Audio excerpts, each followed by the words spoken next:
1971 সালে যখন পাকিস্তানি বাংলাদেশের সাথে যুদ্ধ করে তখন কিন্তু ভারতই বাংলাদেশের পাশে এসে দাঁড়িয়েছিল। ঠিক আছে, 1971 সালে বাংলাদেশের পাশে এসে দাঁড়াইছিল, সেটা ঠিক আছে, কিন্তু ওই সময় তাদের স্বার্থের জন্য দাঁড়াইছিল। তারা তো পাকিস্তানকে সরাই দিয়ে বাংলাদেশকে লুটে পুটে খাওয়ার জন্য দাঁড়াইছিল। যদি বাংলাদেশকে দখল করারই হতো তখন আমরা পাকিস্তানিদের সাথে মিলে যৌথ বাহিনী না পাঠিয়ে তাহলে আপনাদের বাংলাদেশকে দখল করে নিতেই পারতাম।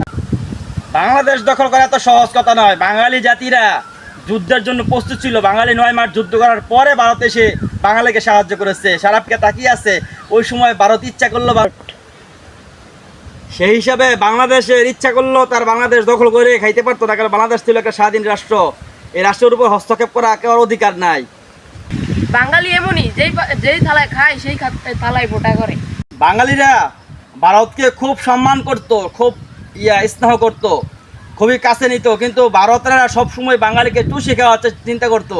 বাঙালিকে কোনো সময় কিছু খাওয়ার জন্য তারা দিতে চাইতো না, কেননা তারা সবসময় চিন্তা করতো বাঙালি থেকে নিবই, খালি কোনো সময় দিব না। বাংলাদেশকে আমরা কি না দিলাম, চাল দিলাম, ডাল দিলাম, পেঁয়াজ দিলাম, আলু দিলাম, সেই বাঙালি আমাদের পিছনে ছুরি মারলো। হন আপনারা আমাদের পেজ দিয়েছেন, যখন আপনাদের পেজ খাইতে পারে না, পেজ পচে যেতেছে, তখন আমাদের পেজ দিলেন। যখন আপনাদের চাউলের দাম আপনাদের দেশে নাই, তখন আমাদের দেশে চাউলের দাম দিয়ে আপনি কৃষক বাঁচাইলেন। আপনি আমাদের অনেক কিছু দিয়ে ফেলাইলেন। আর আমাদের দেশ থেকে আপনি মাগনা ইলিশ নিলেন, মাগনা চামড়া নিলেন, সব কিছু ফ্রিতে নেওয়ার চেষ্টা করলেন। জীবন বাড়া চাইছেন বাঙালি থেকে খাওয়ার জন্য, বাঙালিকে লুট করে নেওয়ার জন্য, বাঙালিকে কম দামে কম জিনিস দিয়ে আপনাদেরকে বুঝবাজ দিয়েছেন সবসময়। আর পাকিস্তান আমাদেরকে পাশে না থাকলেও পাকিস্তান কিন্তু আমাদেরকে সাময়িক শক্তি দিতেছে, পাকিস্তান আমাদেরকে সাপোর্ট করতেছে, পাকিস্তান আমাদেরকে ন্যায্য মূল্যে আমাদের কাছ থেকে মাল নিতেছে এবং তারা ন্যায্য মূল্যে আমাদেরকে মাল দিতেছে। এই পাকিস্তানি দেখবেন আপনাদের একদিন পিছন দিয়ে ছুরি মারবে, আর ভারত কখনো কেউকে ছুরি মারে না, সবসময় বন্ধুত্বর হাত বাড়িয়ে দেয়। না, ভারত আমাদেরকে পিছন দিয়ে ছুরি মারবে না। ভারত তো সবসময় আমাদেরকে পিছন দিয়ে ছুরি মারতেছে। কতদিন আগে বান ছেড়ে দিয়ে আমাদের এই উত্তর অঞ্চলের মানুষগুলোকে একদম পানিতে বাসায় দিছে। আবার যখন পানি দরকার থাকে তখন আমাদের দেশে পানি দেয় না। তারা তো আমরা বাংলাদেশ নিয়ে খেলতামাশা পাইছে নাকি?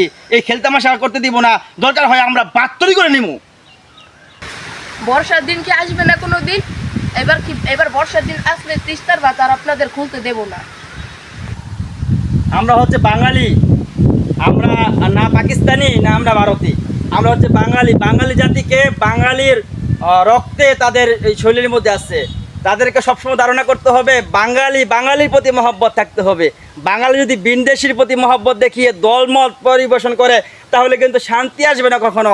আমরা বাঙালি, আমরা বাংলাদেশের প্রতি মহব্বত থাকবো, বাংলাকে নিয়ে ভালোবাসবো, বাংলার পতাকাকে ভালোবাসবো, বাংলা ভাষাকে ভালোবাসবো।